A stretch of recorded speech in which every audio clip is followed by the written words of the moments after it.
Alrighty, got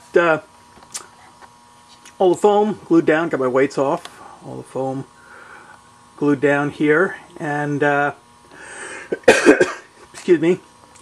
Actually, I'm not going to work on this tonight. I'm going to work on something else, and yeah, I'm probably going to be taking quite a bit of this off here because I don't want it blocking the track too much here. I just wanted a nice gentle grade going up towards the river there, and the bait shop that'll go here. I mean, just imagine the road going along here, nice little country road, bait shop here, and then it curving off, little gravel parking lot there.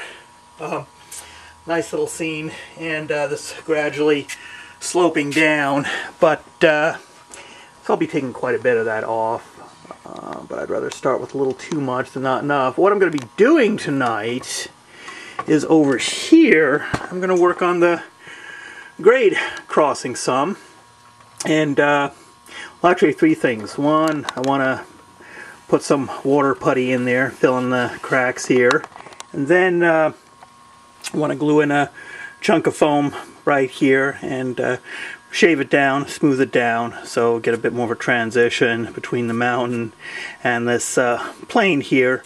And plus it'll give me a good base for gluing some trees, stuff like that, because I want to glue a few trees right there. But finally, I'm going to be working on the grade crossing here, and I'm going to be trying something out. This is going to be like a two-lane road here, and then a narrower country road going off along the front of the layout. But what I'm going to do is use a little sheet styrene, and going to recycle some of these plastic ties. I mean, essentially what I'm going to do is lay the ties on the styrene and set the piece right in between the rails here, you know, for the cars to cross over on. So, yeah, probably need to, I'll be using the welding cement for doing that, for gluing the ties to the styrene, and then probably doing a little airbrushing. And I think I said I was done with airbrushing. Well, not really. So, I mean, I'll be airbrushing to age them, weather the ties a little bit, and so that's kind of what I'm going to be doing, and it's kind of an experiment for me, so we'll see how this turns out. Okay, now the standard width of a two-lane highway, from what I've been able to pick up off the internet, is 18 to 24 feet, and that can vary from state to state, and obviously the locale has something to do with that. I mean, back country road is going to be narrower than state highway, two-lane highway, so I'm going to make this road that goes through here 24 feet, which I used an online scale calculator. That was 1.8 inches, and this road here, this little off the beaten path road, I'm going to make 18 feet, which translate to about 1.35 inches.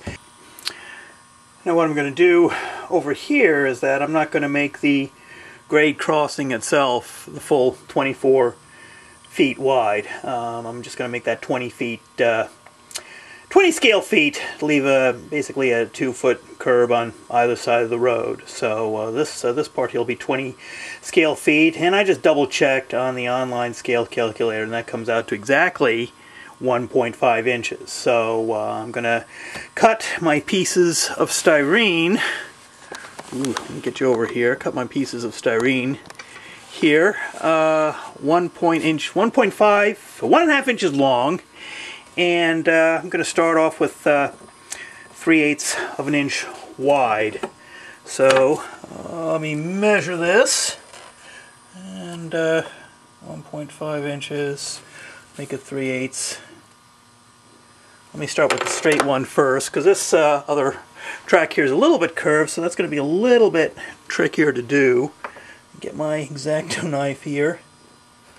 I'm probably going to be trimming this piece down some. That wasn't exactly the straightest cut either. Okay, let me just cut this off here. Alright, there. Now, what I'm going to do is I'm probably going to have to trim this little piece down here some more. Okay, can you see? There. I think you can, let me do a close-up. Close-up. Alright, there. I'm going to trim this down a little more because I want this piece to fit right in between the ties. I don't want this resting on top of the ties, or else this will be too tall. So let me see. I actually have to trim, maybe about a 1/16 of an inch off. I think one end of this came out a little bit narrower than I wanted. Here we go. So we'll start with that end. Let me trim this off. Like that. There we go. Excuse me. So, got my piece. Whoops. Can you see it there? Trimmed a little bit more. And I'm going to have to work the problem. Work it. Get it done. Get it fixed. And it needs a little bit more. Okay, still not quite resting between, still resting on the ties a little bit. So, whoops, don't want to lose that. Go ahead and trim a little bit more off here. Boy, just a fraction, I'd say. Alright, okay, here, let me get the camera in. I think this fits nicely between the tracks like that, between spikes, because I want to make sure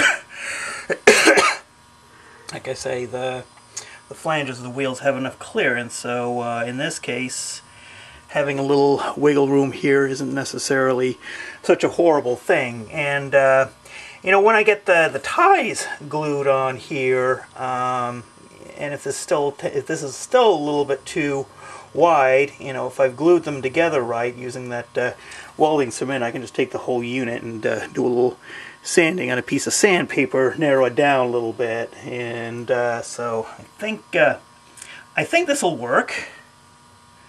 I believe. So let me get started on this. Move over to my bench.